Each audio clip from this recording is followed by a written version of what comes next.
యెహోషువ మృతి నొందిన తరువాత ఇశ్రాయేలీయులు కనానీయులతో యుద్ధము చేయుటకు తమలోనెవరు ముందుగా వారి మీదికి పోవలసినది యెహోవా తెలియజేయునట్లు ప్రార్థన చేయగా, యెహోవా, ఆ దేశమును యూదా వంశస్థులకిచ్చియున్నాను, వారు పోవలెనని సెలవిచ్చెను. అప్పుడు యూదా వంశస్థులు తమ సహోదరులైన షిమ్యోనీయులతో, మనము కనానీయులతో యుద్ధము చేయుటకు మా వంతులోనికి మాతో కూడా రండి, మేమును మీతో కూడా మీ వంతులోనికి వచ్చెదమని చెప్పగా, షిమ్యోనీయులు వారితో కూడా పోయిరి.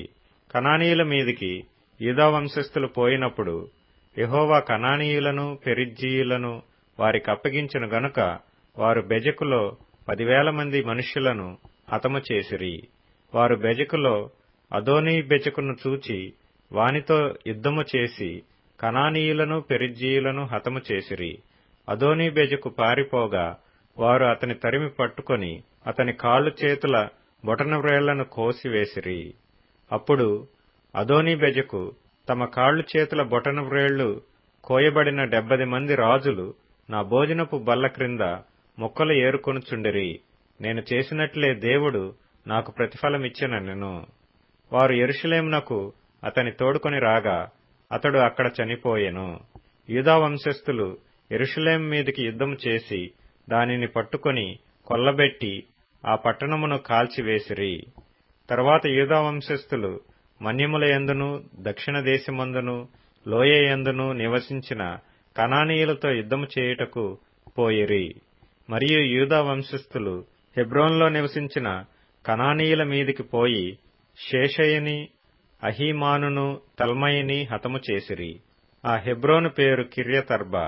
అక్కడ నుండి వారు దెబీరు నివాసుల మీదికి పోయిరి. పూర్వము దెబీరు పేరు కిర్యత్సెఫెరు. కాలేబు కిర్యత్సెఫెరును పట్టుకొని కొల్లబెట్టువానికి నా కుమార్తె అయిన అక్సాను ఇచ్చి పెండ్లి చేసేదనని చెప్పగా, కాలేబు తమ్ముడైన కనజు కుమారుడగు ఓత్నీయేలు దాని పట్టుకొనెను. గనుక కాలేబు కుమార్తె అయిన అక్సాను అతనికిచ్చి పెండ్లి చేసెను. ఆమె తన పెనిమిటి ఇంట ప్రవేశించినప్పుడు తన తండ్రిని ఒక పొలము అడుగుటకు అతనిని ప్రేరేపించెను. ఆమె గాడిదను దిగగా, కాలేబు నీకేమి కావాలనని అడిగెను. అందుకామె, దీవెన దయచేయము, నాకు దక్షిణ భూమి ఇచ్చియున్నావు, నీటి మడుగులను కూడా నాకు దయచేయమనెను. అప్పుడు కాలేబు ఆమెకు మెరక మడుగులను పల్లపు మడుగులను ఇచ్చెను.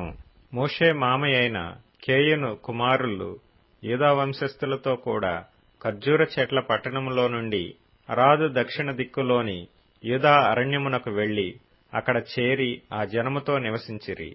యూదా వంశస్థులు తమ సహోదరులైన షిమ్యోనీయులతో కూడా పోయి జఫతులో నివసించిన కనానీయులను హతము చేసి పట్టణమును నిర్మూలము చేసి ఆ పట్టణమునకు హోర్మా అను పేరు పెట్టిరి. యూదా వంశస్థులు గాజాను దాని ప్రదేశమును, అష్కెలోనును దాని ప్రదేశమును, ఎక్రోనును దాని ప్రదేశమును పట్టుకొనిరి.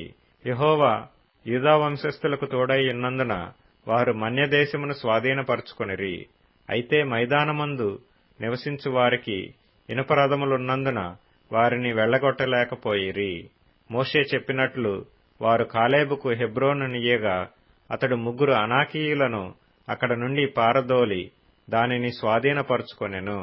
యెరూషలేములో నివసించు యెబూసీయులను బెన్యామీనీయులు వెళ్లగొట్టలేదు. యెబూసీయులు బెన్యామీనీయులతో కూడా నేటి వరకు యెరూషలేములో నివసించుతున్నారు. యోసేపు ఇంటివారు బేతెలుకు వెళ్లినప్పుడు యెహోవా వారికి తోడైయుండెను. పూర్వము లూజ్ అనబడిన బేతేలును వేగుచూచుటకు యోసేపు ఇంటివారు దూతలను పంపగా, ఆ వేగులవారు ఆ పట్టణము నుండి ఒకడు వచ్చుట చూచి, నీవు దయచేసి ఈ పట్టణములోనికి వెళ్ళు త్రోవను మాకు చూపిన ఎడల మేము మీకు ఉపకారము చేసేదమని చెప్పిరి. అతడు పట్టణములోనికి పోవు త్రోవను వారికి చూపగా వారు ఆ పట్టణమును కత్తివాత హతము చేసిరి గాని ఆ మనుష్యుని వాని కుటుంబీకులనందరినీ పోనిచ్చిరి. ఆ మనుష్యుడు హిత్తీయుల దేశమునకు వెళ్లి ఒక పట్టణమును కట్టించి దానికి లూజు అను పేరు పెట్టెను. నేటి వరకు దానికదే పేరు. మనష్షీయులు బెత్షెయానును దాని పల్లెలను, తయనాకును దాని పల్లెలను, దోరు నివాసులను, దోరు పల్లెలను, ఇబ్లెయామును దాని పల్లెలను, మెగిద్దో నివాసులను మెగిద్దో పల్లెలను స్వాధీనపరుచుకొనలేదు. ఎలయనగా కనానీయులు ఆ దేశములో నివసింపవలనని గట్టి పట్టుపట్టియుండిరి. ఇశ్రాయేలీయులు బలవంతులైన తరువాత వారు కనానీయుల చేత వెట్టి పనులు చేయించుకొనిరి కాని వారిని బొత్తిగా వెళ్లగొట్టలేదు. ఎఫ్రాయిమీయులు గెజెరులో నివసించిన కనానీయులను వెళ్లగొట్టలేదు. గెజెరులో కనానీయులు వారి మధ్యను నివసించిరి. జెబూలూనీయులు కిత్రోను నివాసులను నహలోలు నివాసులను వెళ్లగొట్టలేదు. కనానీయులు వారి మధ్య నివసించి వారికి వెట్టి పనులు చేయువారైరి. అషేరీయులు అక్కో నివాసులను, సీదోను నివాసులను, అహ్లాబు వారిని, అగ్జీబు వారిని, హెల్బా వారిని, ఆఫెకు వారిని, రెహోబు వారిని, అషేరీయుల దేశ నివాసులైన కనానీయులను వెళ్లగొట్టక వారి మధ్య నివసించిరి.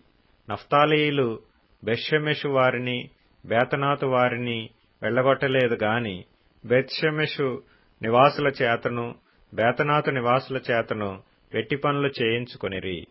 అమోరీయులు దానీయులను పల్లపు దేశమునకు దిగనీయక మన్యమునకు వారిని వెళ్లగొట్టిరి. అమోరీయులు అయ్యాలోను నందలి హెరెసు కొండలోను షయల్బీములోను నివసింపవలనని గట్టి పట్టుపట్టియుండగా ఏసేపు ఇంటివారు బలవంతులైన వారి చేత వెట్టి పనులు చేయించుకొనిరి.